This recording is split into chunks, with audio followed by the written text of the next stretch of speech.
Que le très haut William Marion Branham vous bénisse de partout à travers le monde, vous qui nous suivez. C'est votre frère, Son Altesse Bill Branham à Pointe-Noire. Nous avons eu un léger retard suite à certaines dispositions qui est due à, comme on le dit souvent, le Seigneur le disait que la technique a ses caprices. Mais nous serons un peu bref aujourd'hui.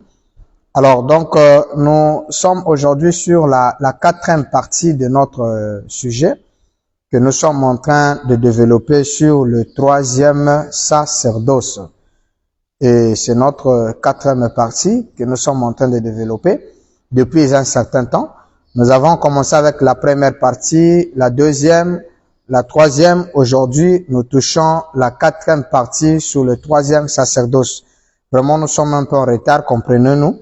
Alors, rapidement, nous allons prendre Apocalypse chapitre 1er, le verset 6. Il est dit, et qui a fait de nous un royaume de sacrificateurs pour Dieu, son Père. À lui soit la gloire et la puissance au siècle des siècles. Amen. Voilà l'écriture biblique que nous lisons aujourd'hui. Mais avant de rentrer dans ce que nous avons préparé aujourd'hui, nous allons d'abord faire un briefing sur ce que nous avons vu.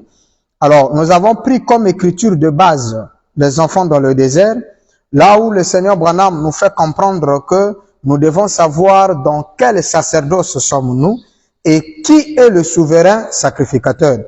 Et nous avons commencé d'abord à découvrir qui est le souverain sacrificateur.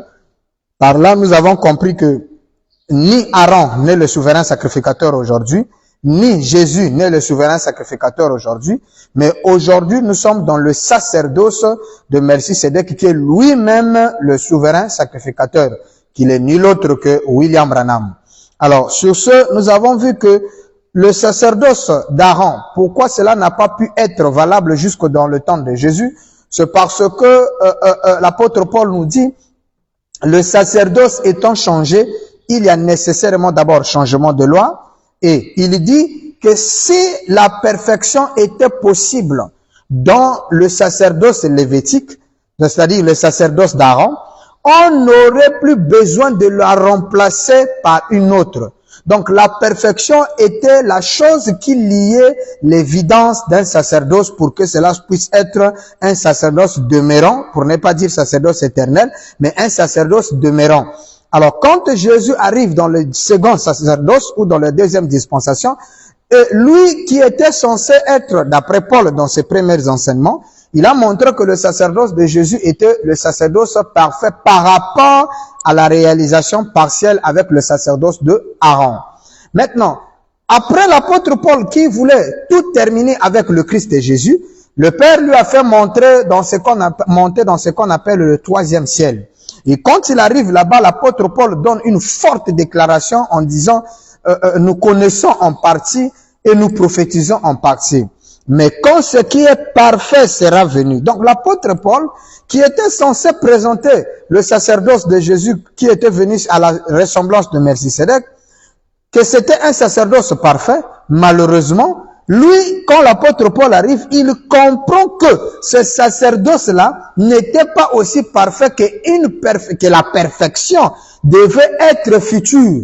Il s'est rendu compte qu'une perfection devait arriver dans les temps à venir. Ce qui nous a fait comprendre que Jésus et son sacerdoce aussi n'étaient pas parfaits. Voilà pourquoi on avait besoin du sacerdoce parfait. Et le sacerdoce parfait, c'est le sacerdoce de Melchisédek, qui est un sacerdoce qui est arrivé en ce temps de la fin avec la personne de William Branham.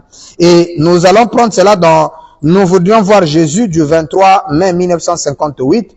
Je lis au paragraphe 17, partie C. Il est dit, combien savent que c'est la vérité?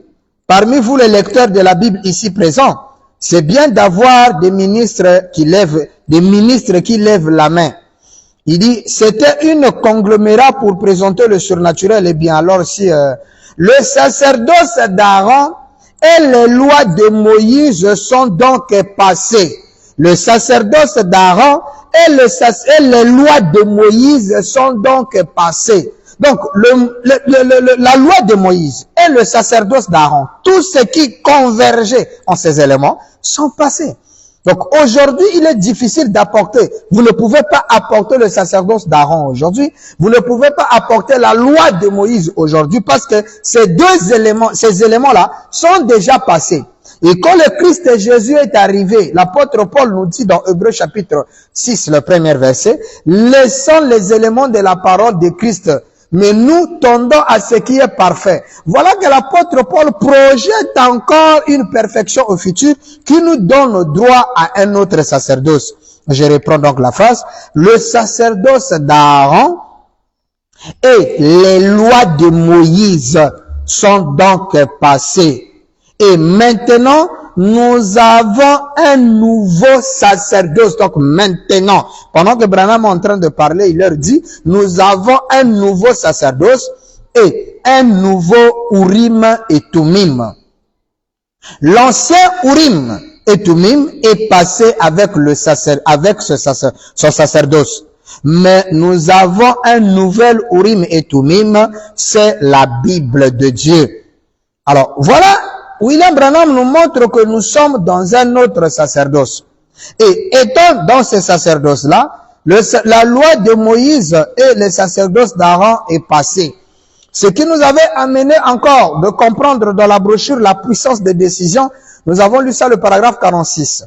Là-bas, William Branham nous introduit un élément très important. Il montre comme ceci, qu'il y a eu les sacrificateurs simples qui étaient les sacrificateurs avec l'ordre d'Aaron.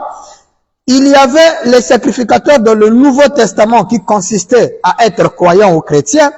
Et il y avait une autre forme de sacrificateur. C'est là où nous atterrissons, ou c'est là où nous arrivons dans le troisième sacerdoce. Nous pouvons encore le relire pour les besoins. Donc la puissance de décision du 7 octobre 55, paragraphe 46, toujours la partie B. Il dit, maintenant remarquez, c'était pour quiconque était sacrificateur de l'Ancien Testament. Si vous relisez un peu plus, vous allez voir, il parle de la manne et consorts. Donc, dans l'Ancien Testament, nous avons des sacrificateurs. Maintenant, il dit, dans le Nouveau Testament, tout celui qui devient un chrétien né de nouveau devient un sacrificateur de Dieu. Donc, nous avons les sacrificateurs simples dans l'Ancien Testament, qui est le premier sacerdoce. On n'a que des sacrificateurs simples. Maintenant, dans le second sacerdoce, on a des sacrificateurs de Dieu qui sont des apôtres. Non seulement des apôtres, mais tout chrétien né de nouveau entre dans la sacrificature de Dieu. Maintenant, Branham dit, et nous sommes, donc maintenant, nous sommes sacrificateurs et rois. Voilà là où nous nous sommes arrêtés dernièrement. Pour montrer que le premier sacerdoce, le sacerdoce d'Aaron, on avait des lévites sacrificateurs. La sacrificature était réservée à un peuple spécial, c'est-à-dire une tribu spéciale qu'on appelle la tribu de Lévi. Maintenant, dans le second sacerdoce, quand Jésus vient, il ne vient pas selon d'abord la tribu de Lévi, mais il vient de la tribu de Juda. Et quand il vient dans cette tribu, ce qui bouleverse qui bouleverse bien sûr la loi qui a été établie lors du premier sacerdoce. Et là-bas, William Branham nous dit que dans le second sacerdoce, il vous suffisait simplement d'être né de nouveau en tant que chrétien. Vous bénéficiez d'être un sacrificateur de Dieu. Mais maintenant, aujourd'hui, nous sommes sacrificateurs et rois. Voilà la différence. Donc, dans le troisième sacerdoce, c'est un sacerdoce royal. C'est là où l'ordre royal entre en jeu. Nous ne sommes pas de simples sacrificateurs comme ceux d'Aaron, où vous allez venir nous présenter les écritures d'Aaron ou la loi de Moïse pour nous juger d'après les lois de Moïse. Mais nous ne sommes pas aussi les sacrificateurs du deuxième testament où vous allez venir nous juger d'après les lois chrétiennes ou les lois qui ont régi le christianisme. Non. Nous sommes les sacrificateurs au roi du troisième testament, du troisième sacerdoce, de la troisième dispensation. Oui, nous sommes des rois et sacrificateurs. Voilà que nous incombons deux fonctions graves, deux fonctions hautes, deux fonctions suprêmes. Roi en même temps sacrificateur. Je descends. Un sacrificateur doit offrir des sacrifices. Et nous offrons à Dieu des sacrifices de nos lèvres rendant gloire à son nom. N'oubliez pas que le mystère de son nom, c'est un mystère qui est révélé au temps de la fin. Vous dites, je n'en ai pas envie. Branham dit, faites-le quand même. C'est un sacrifice. Alléluia. Vous dites, je me sens trop fatigué. Le diable vous dira jusqu'à ce qu'il vous amènera au séjour de mort. C'est vrai. Vous devez offrir un sacrifice spirituel. Le fruit de nos lèvres rendent gloire à son nom, des sacrificateurs et de rois pour Dieu. Point. La Bible dit que nous le sommes. Il a fait de nous des sacrificateurs et de rois pour Dieu. Donc nous sommes, et là c'est automatiquement Apocalypse chapitre 1er, le verset 6 que William Branham interprète. Là où on vient de lire qui a dit, il a fait de nous un royaume, des sacrificateurs pour Dieu son Père. À lui soit la gloire, la puissance des siècles, les siècles. Amen. Donc, le fait de faire de nous un royaume des sacrificateurs, William Branham interprète que nous sommes à la fois sacrificateurs et rois. Donc, ce qui, je dis, nous fait introduire dans ce qu'on appelle l'ordre royal. Or, vous allez remarquer que tant mal de pasteurs, beaucoup de prédicateurs, nous prêchent, c'est comme si nous sommes encore dans le sacerdoce d'Aaron, c'est comme si nous sommes encore dans le sacerdoce de Jésus, alors que nous sommes dans le sacerdoce même de Melchisédek lui-même. Et quand nous sommes dans le sacerdoce de Melchisédek, les lois ont changé par rapport à ce que l'on pouvait condamner quelqu'un hier. Les principes ont changé. L'apôtre Paul a donné la clé et la base des sacerdoces. Il dit, une fois qu'un sacerdoce est changé, il faut qu'il y ait nécessairement changement de loi. Des préceptes changent, des principes changent. Et William Branham se tombe de la manière dont les prédicateurs passe outre ce sacerdoce-ci qui est un sacerdoce royal. Vous ne verrez jamais de prédicateurs dire aux croyants qui sont des rois. Vous ne verrez jamais de prédicateurs présenter la royauté aux enfants de Dieu. Vous voulez toujours nous garder à être subalternes, alors que nous sommes des rois. Nous sommes dans la sacrificature de Melchisédek. Ce n'est plus la sacrificature d'Aaron. C'est là ni de Jésus, mais c'est le sacrificateur de Melchisédek. Et c'est dans le troisième sacerdoce. Et William Branham dit que c'est une vérité qu'on doit insister. Je lis ça dans le livre des exposés. Exposé les 7 âges de l'Église, je lis la page 34. La page 34, le chapitre 1er. William Branham relit le verset qu'on vient de lire. Il relit ça en disant, et a fait de nous un royaume de sacrificateurs pour Dieu son Père, à lui soit la gloire et la puissance au siècle des siècles. Amen. Maintenant, Branham dit ceci. Il dit, il a fait de nous. Il a fait de nous. Branham dit, il y a certaines vérités sur lesquelles il faut mettre l'accent. Il y a certaines vérités qu'il faut mettre l'accent. Et celle-ci en est une. Voilà. Des vérités à laquelle il faut mettre l'accent. Mais malheureusement, on ne trouve pas de prédicateurs qui mettent l'accent là-dessus. C'est pourquoi Bill Branham s'est levé pour dire non.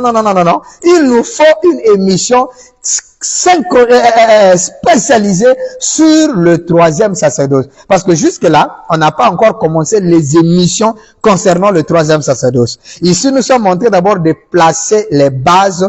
Pourquoi notre émission s'appelle le troisième sacerdoce? Nous sommes en train de mettre d'abord la définition de notre émission pour montrer d'abord au peuple que nous sommes dans le troisième sacerdoce. Et après, nous allons maintenant prendre des sujets que nous développerons dans cet enseignement ou dans cette émission intitulée troisième sacerdoce. Alors, Branham dit ceci.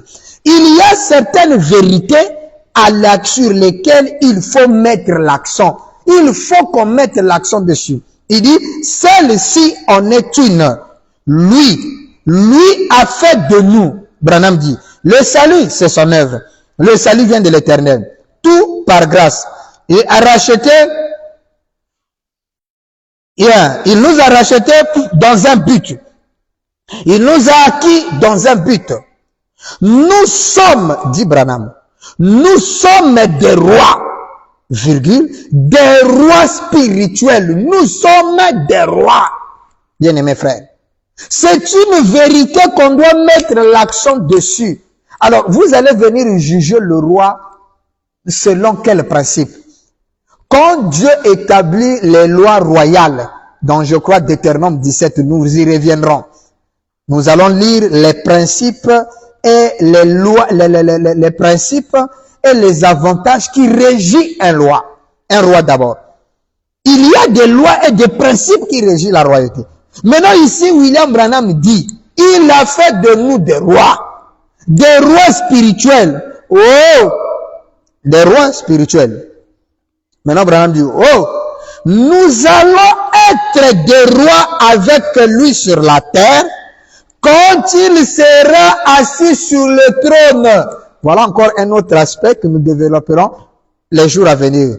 Mais que je voulais vraiment montrer un élément ici. Regardez. Il dit, nous sommes des rois spirituels.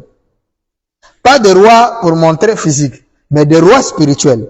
Maintenant, il dit, oh, quand Christ, il dit, nous serons des rois sur la terre, quand lui, il sera assis sur le trône. Donc, quand Christ est assis sur le trône, en ce moment-là, on n'est pas simplement des rois spirituels, mais on est réellement des rois sur la terre, en train de régner. C'est là où il dit, nous sommes des rois spirituels. Oh, nous allons être rois, donc roi total, avec lui sur la terre, quand il sera assis sur le trône. Et je poserai la question à tous les croyants, est-ce que Christ est déjà sur son trône? Alors s'il est déjà sur le trône, ça veut dire qu'en tant qu'héritier du royaume, en tant que sacrificateur du troisième sacerdoce, étant donné que le grand Melchisedec est descendu lui-même, le grand Bill William Branham, nous sommes dans ce sacerdoce-là qu'on appelle le sacerdoce royal. Le sacerdoce où les sacrificateurs sont de rois. Mais rois comment? Non seulement dans le domaine spirituel, mais nous sommes aussi rois sur la terre parce que nous régnons avec Christ. Et ça, nous allons le démontrer. Branham dit, mais maintenant nous sommes des rois spirituels. Mais quand il viendra, quand il s'assera sous ton trône, nous serons des rois. Amen. Et nous régnons sur un royaume spirituel. D'abord, l'aspect spirituel, je crois que nous sommes en train de régner dans un royaume spirituel. Les esprits qui règnent dans le domaine spirituel ne peuvent pas nous atteindre. Tout ce qui relève du monde spirituel ne peuvent pas, parce que déjà dans le monde spirituel, nous sommes considérés comme des rois. Maintenant, dans le domaine physique aussi, nous sommes des rois. Nous allons bien expliquer ça. Mais je crois que pour celui qui a suivi bien la lecture, vous allez comprendre avec moi que si Christ est sur le trône, nous sommes des rois en train de régner avec lui. Oui, nous sommes des rois qui sont en train de régner avec lui. Alors, sur ce, j'aimerais dire ceci. Nous, le troisième sacerdoce, comme j'ai vu un prédicateur dire, non, eux, ils disent que le troisième sacerdoce, c'est la polygamie. Mais qui vous a dit ça? Ça n'a rien à voir même dans la polygamie. Le troisième sacerdoce n'a rien à voir avec ce que vous vous imaginez. Le troisième sacerdoce, il faut le répondre, c'est un sacerdoce royal. C'est le sacerdoce où les sacrificateurs sont maintenant de rois et ils règnent sous l'autorité d'un seul maître qui est William Branham lui-même, le grand Melchisedec. Et c'est un sacerdoce parfait en occurrence des autres sacerdoces qui étaient partiels. Et William Branham va donner encore une déclaration ici.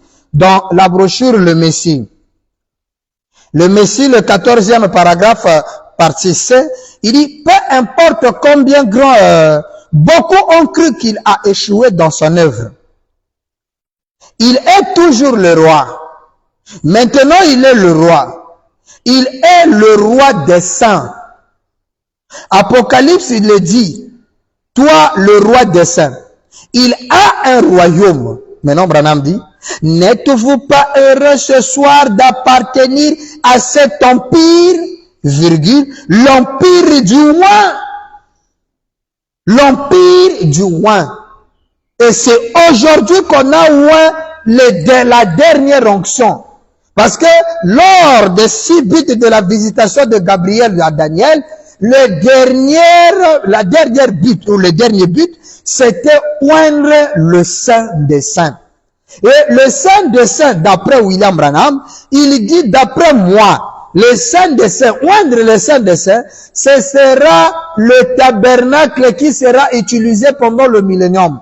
Or, le tabernacle qui sera utilisé pendant le millénium, Branham précise bien, il dit, notez que Jésus a été déjà oint. On ne peut plus le oindre deux fois. Vous vous souvenez qu'une fois que quand Jésus était en train de prier, il a dit, Père, glorifie-moi de la gloire que j'avais.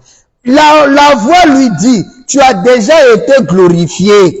Et la deuxième glorification que l'on parlait, ça concernait Ag 2.9, qui parlait de la gloire de la seconde maison.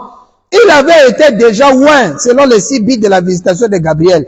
Et quand nous prenons le livre des Actes, effectivement, il est écrit que Dieu a oint Jésus du Saint-Esprit, allant de lieu en lieu, faisant de bien et guérissant les malades. Il était déjà oint. Donc la dernière onction qu'on doit oindre en ce temps de la fin, le oint glorieux, le grand oint, ce n'est pas Jésus. Et ça, je crois que rapidement, nous pouvons le trouver dans l'âge de l'église de Laodicée. Un enseignement de William Branham. Notez que nous allons revenir sur le Messie. Nous prenons d'abord sur cette onction-là, l'empire du oint, pour montrer que le oint là, c'est bel et bien William Marion Branham. Je prends dans l'âge de l'église de Laodicée. L'âge de l'église de Laodicée, William Branham va déclarer ce qui suit. Et je crois que je suis au paragraphe 90 ou 90. 90, le paragraphe, excusez.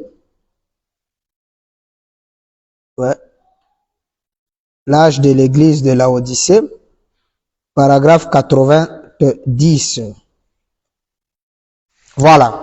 Donc, nous sommes, la prédication qu'il a prêchée le 11 décembre 1960. Ce n'est pas le livre, mais c'est la brochure, la prédication, prêchée le 11 décembre 60. L'âge de l'église de Laodicée en brochure. Nous sommes le paragraphe 90 ou encore paragraphe 90. Écoutez le dernier oint. Écoutez le grand oint. Il est dit ceci. Nous sommes convaincus maintenant que l'ange de ce dernier âge, William Branham, dernier âge de l'église, a été annoncé dès l'Ancien Testament. Maintenant, les autres ne l'ont pas été. Paul et Irénée n'ont pas été annoncés. Paul, Irénée et les autres n'ont jamais été annoncés. C'est pourquoi il ne faut pas comparer frère Branham à Paul. Quand William Branham dit « j'ai prêché comme Paul », ça ne met pas Branham au même niveau que Paul. Non, non, non, non, non. Ne confondez pas les choses. Prêcher comme Paul ne veut pas dire être comme Paul. D'ailleurs, quand il dit prêcher comme Paul, Paul a prêché quoi? Paul a prêché un Christ dont il a vu l'expérience sous forme de la colonne de feu. Il n'a pas prêché le Christ avec la même expérience que Pierre. Parce que Pierre, quand il te parle du Christ, il te parle d'un Christ physique, c'est-à-dire le monsieur qui dormait avec lui dans la même maison. Mais quand l'apôtre Paul te parle de Christ, il te fait allusion de la colonne de feu qui est l'onction. Et William Branham dit, j'ai prêché comme Paul. C'est ça. Et Paul était quelqu'un qui n'était pas un homme qui s'attardait sur un même point, mais c'est quelqu'un qui s'est développé. C'est dans tous ces contextes-là. D'ailleurs, frère Branham a prêché la révélation des sceaux. Est-ce que Paul a prêché les sceaux? Il n'a pas prêché les sceaux. Donc, quand on dit prêcher comme Paul, il faut avoir le concept du grand maître pour saisir ce langage-là. Alors, ici, Paul n'a jamais été annoncé depuis l'Ancien Testament. Jamais. Irénée n'a jamais été annoncé. Mais, ce dernier âge, celui de la fin, de la consommation, celui de la fin du monde, sera une époque tellement extraordinaire. Branham dit, elle est juste devant nous. Que l'ange de cet âge a été annoncé tout au long de l'écriture de l'Ancien Testament. Ça veut dire que de la Genèse à Malachie, on ne parle que de lui. Tout au long des écritures de l'Ancien Testament, tout au long, on parle de Frère Branham. Tout au long, mais c'est quel prophète où on parle de lui tout au long de l'écriture? Vous ne voyez pas que tout au long de l'écriture, on parle que de Dieu, non? Mais c'est le Seigneur qui commence dans la Genèse, et c'est le Seigneur qui termine dans Malachie, et tout cela, Branham dit dans l'Ancien Testament, tout au long de l'Ancien Testament, les Écritures parlent de lui. Il dit, pour la fin de cet âge, L'ange de cet âge a été annoncé tout au long de l'écriture de l'Ancien Testament. Pour la fin de cet âge, il dit, c'est Élie, virgule, ce gros oin. Donc, William Branham n'est pas un petit oin, mais c'est un gros oin. C'est la dernière onction. C'est le oin glorieux. C'est le glorieux oin. William Branham est le grand Messie. Il n'est pas un petit Messie, comme on peut le dire que nous sommes des Messieurs. Non, non, non, non, non. L'onction de William Branham ici dit ce grand oin. Donc Branham n'est pas un petit oin, mais c'est un grand oin. Il est grand par rapport à tous les autres. C'est pourquoi dans les exposés, William Branham dit de nos qu'à nos jours. Personne n'est plus grand que lui. Pourquoi? Parce qu'il a le ministère prophétique de la pierre de fête. Et aussi, il a le pouvoir d'infaillibilité. Alors que c'est un pouvoir réservé uniquement à Dieu. Et Dieu, dans sa parole, il dit, je ne partagerai jamais ma gloire avec un autre. Mais comment est-ce qu'on trouve un mortel prophète qui possède en lui l'infaillibilité? Si ce n'est Dieu lui-même. C'est le grand Melchisédek lui-même qui descend pour établir son sacerdoce. Et donc, nous revenons maintenant dans la brochure Le Messie, où nous sommes en train de lire au paragraphe 14 de le partie C. Il dit l'empire du oin, de ce oin glorieux. Et Branham maintenant dit, non seulement, donc là je reviens de la brochure Le Messie, le paragraphe 14, Branham dit, et non seulement cela que nous sommes participants, ou nous sommes citoyens de cet empire, Branham dit non seulement cela, mais aussi il a fait de nous des rois. Il a fait de nous des rois, des sacrificateurs pour Dieu, de loin pour Dieu. Donc nous sommes rois, sacrificateurs, et nous sommes de loin. Et dans la brochure Jéhovah Jireh, Branham dit que dans ce millénium, et là aussi je voulais expliquer, que le millénium dont nous sommes en train de vivre, que vient établir le troisième sacerdoce, le millénium à laquelle nous entrons, le millénium à laquelle la dernière onction est ointe, ce n'est pas un millénium dans le cadre d'un temps de transition, c'est-à-dire juste un règne de paix. Non, non, non, non, non. Millénium ici n'est pas un règne de paix, c'est-à-dire qu'il y a un commencement et une fin. Ici, là, c'est le shalom éternel, c'est la paix éternelle. C'est pourquoi dans le troisième exode, William Branham explique, il dit, dans le premier exode, ils sont sortis d'un pays naturel, Égypte à Canaan. Et dans le second exode, il sort du judaïsme pour un état spirituel qu'on appelle le christianisme. Et Branham dit, dans le troisième exode, il les fait sortir direct. Donc, il dit, le deuxième exode leur fait entrer dans un état spirituel du baptême du Saint-Esprit. Maintenant, Branham dit, le troisième exode les prend du baptême du Saint-Esprit, chrétien bien sûr, pour les faire introduire dans le pays éternel du millénium. Donc là, c'est un millénium éternel. On dit pays éternel du millénium. Donc c'est le millénium ici agit éternellement dans ce pays-là. C'est un pays où le millénium n'est pas temporel, mais le millénium est éternel. On appelle ça millénium éternel. Vous pouvez le lire dans le troisième exode. Le temps est un peu parti. Je ne sais pas si on a encore le temps pour que nous puissions les lire.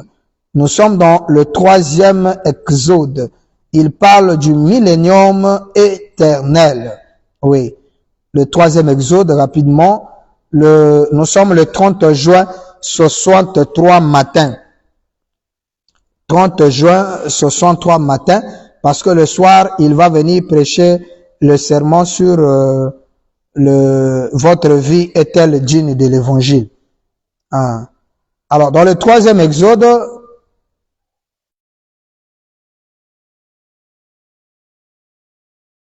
William Branham va dire ceci. Voilà. Donc, le troisième exode de 30 juin 63, nous sommes, voilà, paragraphe 133. Paragraphe 133, le troisième exode, Branham dit, que fit-il au premier exode?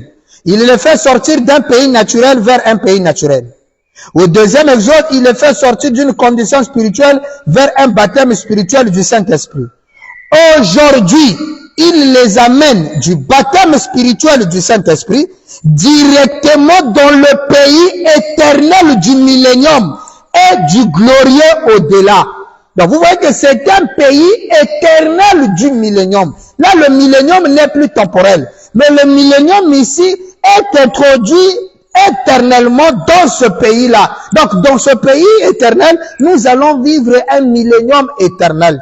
Et dans ce millénium éternel, il y a un tabernacle. Et le tabernacle qui est roi, c'est William Branham. Voilà l'onction sur lui. L'onction prouve que c'est la divinité sur la terre. C'est pourquoi il dit d'en reconnaître votre jour et son message. Le paragraphe 135, il dit faites le parallèle avec aujourd'hui. Il dit c'est Dieu qui se tient là avec la confirmation de la colonne de feu, alors que nous l'avons pris auparavant avec une appareil photo. Voilà Dieu se tenant avec la confirmation de la colonne de feu. Alors donc, nous voyons que le sacerdoce à laquelle nous entrons aujourd'hui est un sacerdoce royal. Donc, nous ne sommes pas simplement des sacrificateurs, où l'on doit venir nous prendre les principes sacerdotaux et venir nous damer ça, ou venir nous inculquer ça. Non, non, non, non, non. Chers frères, nous sommes dans le troisième sacerdoce, où nous sommes de rois, prêtres et sacrificateurs. Alors, quand tu viens avec des écritures qui regorgent du deuxième sacerdoce, tu vas venir condamner, tu vas venir juger, tu vas venir parler mal d'un prédicateur qui est dans l'ordre royal. Depuis quand c'est qu'un roi fait, regardez, vous allez venir condamner le roi avec quel principe, avec quelle écriture. Quelles sont les écritures que... C'est pourquoi j'ai dit dernièrement que vous allez voir que tous les prédicateurs, tous les pasteurs qui sont encore dans le second sacerdoce, mais qui se disent du troisième exode, vous allez leur voir qu'ils n'ont plus d'inspiration. Parce que dans le deuxième sacerdoce, il n'y a plus rien à prêcher. Alors, tout ce qu'ils ont comme prédication, c'est parler mal contre les autres. Un tel, il croit mal. Un tel, il est un démon. Un tel, il est ceci. C'est parce qu'il n'y a plus rien à dire. Parce que pour quelqu'un qui a quelque chose à dire, il prêchera les bontés du royaume des cieux. Il prêchera la gloire du royaume éternel. Il prêchera ce qui amènera les âmes à se convertir et à donner leur vie à William Branham. Il prêchera un message qui flattera les gens à entrer dans ce sacerdoce-ci, dans ce pays-ci, dans ce royaume-ci, qui est le royaume du roi, le royaume messianique, le royaume du Seigneur Branham. Mais comme ils n'ont plus rien, tout ce qu'ils font, c'est de tout. Lui là, je vous ai dit dernièrement, quand vous voyez un pasteur diaboliser les autres, et celui-là c'est un démon, celui-là c'est ceci, simplement, vous devez savoir que, non seulement comme le dit le Seigneur que c'est un enfant, mais il n'a pas, et puis, vous imaginez si c'est encore un enfant, on ne peut pas donner la nourriture adulte aux enfants. C'est encore un bébé, il est en train de grandir. Et quand un bébé t'injurie ou un enfant t'injurie, si toi, l'adulte, tu l'injuries aussi, mais tu commets rien. Tu seras même condamné parce que toi, tu as la conscience. Tu connais qu'il ne connaît pas ce qu'il est en train de faire. D'où on ne peut pas répondre. On regarde ces mots, on dit, hein? Qui tu as, regarde la grosse tête. On dit, ah, j'ai une grosse tête. Ah, ma tête est grosse. On l'encourage parce qu'il est encore enfant. Quand il va comprendre, il se rendra compte que on ne fait pas ça. Et les adultes n'agissent pas comme ça. Bon, comme c'est un enfant. Toi, un adulte, si un enfant parle, tu le gifles encore. Tu vois pas que tu es en train de tuer ton enfant parce qu'il comprend absolument rien. Faut lui laisser assez de temps. Alors, donc, revenons dans les principes qui nous introduira dans le troisième sacerdoce. Et dans le troisième sacerdoce, on est des rois.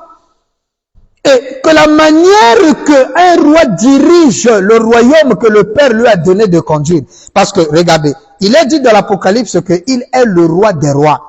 William Branham, qui est le grand Melchisedec, est roi. Et nous, nous sommes les rois qui sont sous, je dis bien, nous sommes des rois qui sont sous le roi Branham. Nous ne rendons compte à aucun autre pasteur, à aucun autre roi ou dirigeant sur la terre, sinon que notre roi. Mais nous allons lire, c'est le système royal qui est remis sur la terre. Hein? Branham appelle ça, c'est un système terrestre de royaume qui est ramené ici sur terre, a dit le Seigneur. Et dans le système royal, qu'est-ce qui s'est passé? Je prends par exemple la Grèce. Dans la Grèce antique, il y avait plusieurs pays. Et dans ces pays-là, il y avait des rois. Mais ce roi-là prêtait allégeance à un seul roi. Et quand il s'agissait d'une guerre, le roi l'a convoqué tous les rois qui étaient sous sa bannière. Et tous les rois, peu importe la manière qu'il gère son royaume, quand le grand roi leur appelle pour une intervention, tous les rois se mobilisaient. Tous devaient se mobiliser pour aller soutenir ou répondre à l'appel du grand roi. Et c'est comme ça que dans le troisième sacerdoce, on réagit. Quand il s'agit d'une convention, peu importe la doctrine que croit l'autre, quand il s'agit d'un retrouvailles pour annoncer l'évangile du royaume, c'est le Père Branham qui nous appelle, il nous dit, je vous mets dans la même situation que moi. Vous êtes autant que moi les prédicateurs de ce même message. Alors, quelle est notre mission? Notre mission, c'est d'amener les gens à croire à William Branham. Et quand il s'agit de cela, tous les rois, que ce soit celui, le roi du Nord, le roi de l'Est, le roi du Sud, le roi de l'Est, tous les rois, nous nous rassemblons en communion au nom de notre grand roi pour défendre les intérêts. Peu importe la manière que lui conduit ce roi, si dans son royaume à lui, il est polygame, si dans son royaume à lui, il a une seule femme, mais quand le grand roi nous appelle à son festin, tous les rois là, nous oublions nos divergences, nous nous concentrons pour la mission du grand roi. Et c'est ce que l'ordre royal fait intervenir sur terre. Mais avant d'abord d'arriver là, prenons d'abord là où je pense que les pentecôtistes ont failli. Là où je pense que les pentecôtistes ont failli. William Branham va nous donner une grande déclaration là-bas qui va beaucoup nous aider. Qui va beaucoup nous aider. Là où je pense que les pentecôtistes ont failli, je termine bientôt, nous sommes le 11 novembre 1955. Le 11 novembre 1955. William Branham va dire ceci. William Branham dit ceci. Je lis le paragraphe 99 ou encore 99. William Branham donne cette déclaration en disant, il est en train de prier. Regardez la prière du Père. Il dit, faites de ces dames-ci, Seigneur, des femmes exemplaires dans les quartiers où elles vivent. Faites de ces hommes des lumières ointes. Vous voyez, les femmes puissent être des exemplaires dans leur quartier. Mais quant à nous les hommes, Branham dit que les hommes soient des lumières ointes. Nous sommes des lumières, les lumières ointes. Les lumières qui reçoivent leur intercelle ou leur force ou leur lumière du grand soleil qui est William Branham. Il dit, Seigneur, accorde le Père. Et dans ce même groupe se tiennent des jeunes gens. Oh Dieu, pose tes mains sur eux pour le ministère. Donne-leur un appel. C'est pas le pasteur qui vous donnera cet appel, mais c'est Dieu. La prière du Seigneur sur le ministère de quelqu'un, sur l'appel de quelqu'un. Il dit, puisse-t-il mener une vie telle que tu les sépareras des gens et les mettras à part pour les adopter dans ta famille. Qui leur sépare? C'est Dieu. C'est pas toi qui se lèves un bon matin. Bon, je me sépare avec... Et tu te sépares avec qui? On se sépare pas avec les frères. Au contraire, on gagne les frères. On ne livre pas les frères au diable. On les livre entre les mains du Seigneur Branham pour qu'on puisse gagner. Il est écrit quand ton frère est perdu, il faut pas l'enfoncer dans sa perdition. Non. Mais va plutôt prendre ton frère et le gagner. Je crois que cette écriture n'a même plus sens d'être pour certains qui sont dans le deuxième sacerdoce. Nous trouvons cela simplement dans le troisième sacerdoce. Les disciples qui sont des rois et des sacrificateurs ont pour mission d'introduire les gens dans le royaume messianique. C'est pourquoi seul chez eux qu'on trouve ce genre d'éléments. Et cette écriture s'est accomplie là où il a dit, l'amour ne restera que dans le cœur des vrais croyants. Effectivement, les vrais croyants ont l'amour. Et l'amour consiste à gagner ton frère. Quand tu vois ton frère en erreur, tu vois un tel pasteur qui est en erreur, mais va le voir. Branham a prêché un sermon, venons et plaidons. Vous venez, vous vous asseyez et vous voyez les Écritures. Vous mettez les textes et vous voyez les contextes et les contours des Écritures. C'est cela gagner votre âme. Ce n'est pas tu te lèves, tu dis non, séparation, voilà m'a prêché séparation totale avec incrédulité. Non, non. On a dit séparation totale avec l'incrédulité, mais pas avec l'incrédule. C'est ça le problème. L'incrédule peut, aujourd'hui, tous on a été incrédule dans la parole. Mais le fait qu'on a eu des patiences pour nous, quelqu'un quelque part a prié pour nous, la vie que nous menions hier, nous ne menions plus cela. Et d'ailleurs aussi, quand on parle de la vie, les gens regardent boire, fumer, manger. Nous allons y arriver. Mais je parle de la vie ici qui consiste au premier sacerdoce ou au second sacerdoce. Non. La vie aujourd'hui, c'est le troisième sacerdoce. Parce que Branham a prêché un sermon, la vie. Il dit, la vie, c'est un homme. L'homme, là, c'est William Branham. Nous allons y arriver. Donc, Dieu, c'est Dieu qui te sépare de tes frères. Non pas dire que les frères sont mauvais, non, non, non. Mais Dieu veut faire quelque chose de bien avec toi. Et c'est la loi de Lévitique. Quand il s'agissait d'adopter un fils, parce qu'ici, Branham parle de l'adoption. Il dit, Dieu, vous allez mener une vie qui fera que Dieu puisse vous séparer de gens, pas vous-même, mais c'est Dieu qui vous sépare, et vous séparera pas pour dire que tu n'auras plus communion avec tes frères. Non, non, non, non. Il te sépare pour un but, pour les adopter dans sa famille. Et quand Dieu, la loi lévitique disait qu'un fils était né dans une famille, non pas que les autres n'étaient plus membres de ta famille, non, mais tu es dans la même famille. Étant dans la famille, Dieu a une mission pour toi. Qu'est-ce qu'il fait? Il te sépare d'eux, il t'amène quelque part. Et en t'amenant quelque part, il te voit, ou encore il t'adopte. Et quand il t'adopte, et il adopte un fils né dans sa propre famille, quand Dieu t'adopte, en ce moment-là, il t'envoie, et il est écrit que le nom du fils de l'échec devient valable. Le fils a maintenant les droits égaux. C'est dans ces conditions-là qu'il est parlé ici de cette séparation. Branham dit, Père, et où est comme des rois, des sacrificateurs pour diriger ton royaume? Alléluia, merci Seigneur. Donc nous sommes des rois et sacrificateurs qui ont pour mission de diriger le royaume. Vous imaginez Bill Branham étant dirigeant du royaume. Je dirige le royaume du Seigneur. Branham a remis la direction de son royaume entre les mains des sacrificateurs qui est roi. Si tu es un simple sacrificateur, tu ne peux pas diriger le royaume de Dieu. C'est impossible. Il faut être roi et sacrificateur. En ce moment-là, tu as le pouvoir du dirigeant. Tu deviens gouverneur. Tu es un ambassadeur. Et tu as le pouvoir d'apporter les solutions. Tu as le pouvoir de plaider.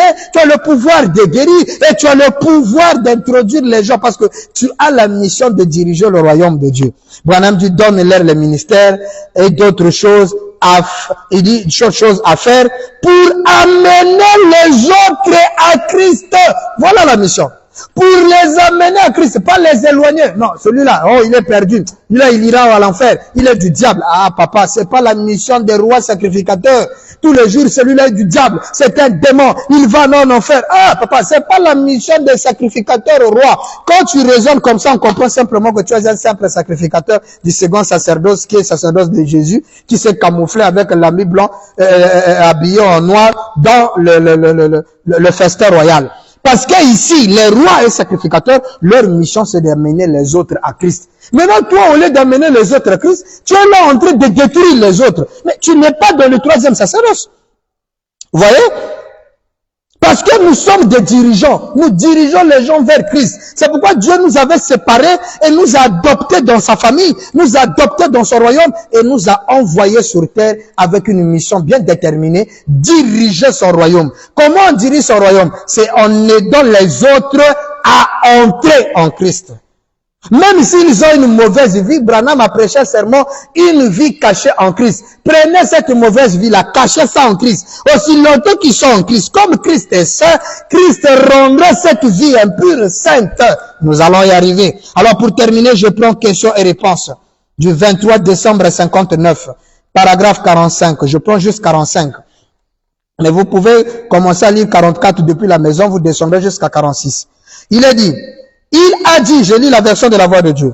En vérité, je vous le dis, je termine avec ça. Vous serez assis. Je crois que ce sont les apôtres qui ont posé la question à Jésus. Seigneur, nous qui avons quitté nos pères et nos mères, nous avons tout quitté pour te suivre. Quand sera-t-il pour nous? Branham dit, il leur a dit, il a dit, En vérité, je vous le dis, vous serez assis sur les 12 trônes et vous jugerez les 12 tribus d'Israël en ce jour-là. Branham dit, vous voyez, c'est un autre. C'est un système, écoutez, hein, c'est un système terrestre.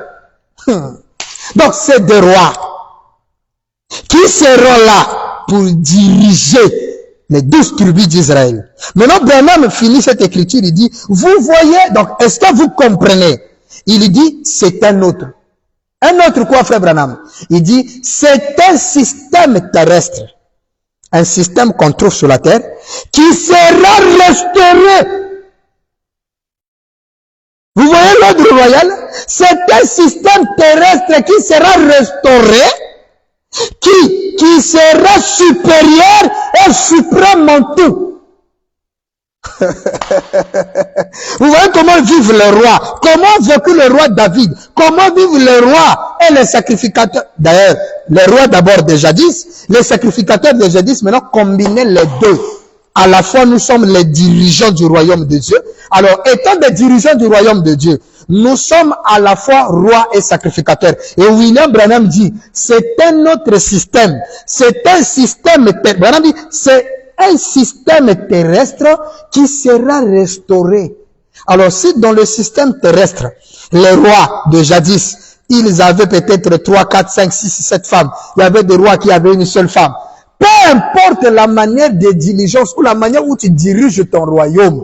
Branham dit, c'est le système terrestre qui sera restauré seulement un peu plus. Pourquoi? Parce qu'ils ne sont pas des simples rois, des simples dirigeants, mais ils sont en même temps sacrificateurs. Branham dit, il y aura là aucun péché. Voilà pourquoi nous on ne croit plus au péché, parce que nous sommes dans le 3e sacerdoce. Mais il y aura quand même des dirigeants et tout dans les villes. Quand tout sera, il dit, quand tout se fera selon la vie éternelle. Point final de la citation. Bien-aimés frères et sœurs, je rejoue la dernière phrase. Il dit, il n'y aura plus de péché. Hein? Il y aura quand même des dirigeants, parce que nous sommes là pour diriger le royaume. Et en deuxième, dans la ville, là, il n'y aura plus de péché. Il n'y aura que des dirigeants. Quand tout se fera selon la vie éternelle. Ce n'est plus selon l'offre, ceci, cela, mais selon la vie éternelle. C'est dans ces conditions-là. Quand les gens aujourd'hui parleront maintenant de la vie éternelle. C'est pourquoi dans le 3e sacerdoce, il n'est pas question de chercher, c'est pas quoi que ce soit. Non, non, non. Il est question de la vie éternelle. Branham a prêché un serment, la vie éternelle et comment la recevoir. C'est pourquoi aujourd'hui, nous disons aux gens de rentrer. C'est la vie éternelle. Nous leur disons de rentrer dans la vie éternelle. D'abandonner tout le vieux système pour rentrer dans le système nouveau. Le système qui a été restauré supérieur, qui est le système du royaume. Alors, donc, le 3e sacerdoce, pour terminer, c'est un sacerdoce où les dirigeants, où les rois sont des sacrificateurs, où non seulement qu'ils sont sacrificateurs, mais ils sont à la fois rois et dirigeants du royaume de Dieu, qui ont pour mission d'amener les gens à entrer en Christ, qui ne sont pas accès au péché, parce que chez eux le péché n'existe pas, mais que tout se fait selon la vie éternelle. C'était votre ami et frère, son Altesse le roi Bill Branham depuis Pointe-Noire, qui était à l'émission. Et la prochaine émission, je crois que nous aurons un nouveau sujet que nous allons traiter sur la vie éternelle. Nous allons commencer maintenant notre premier sujet dans notre émission, le 3e sacerdoce. À la caméra, nous étions avec le frère Levi Branham. Pour le reste, que le très haut William Branham vous bénisse. Excusez-nous une fois de plus pour le retard. À la prochaine, que le Seigneur de gloire William Marion Branham vous bénisse.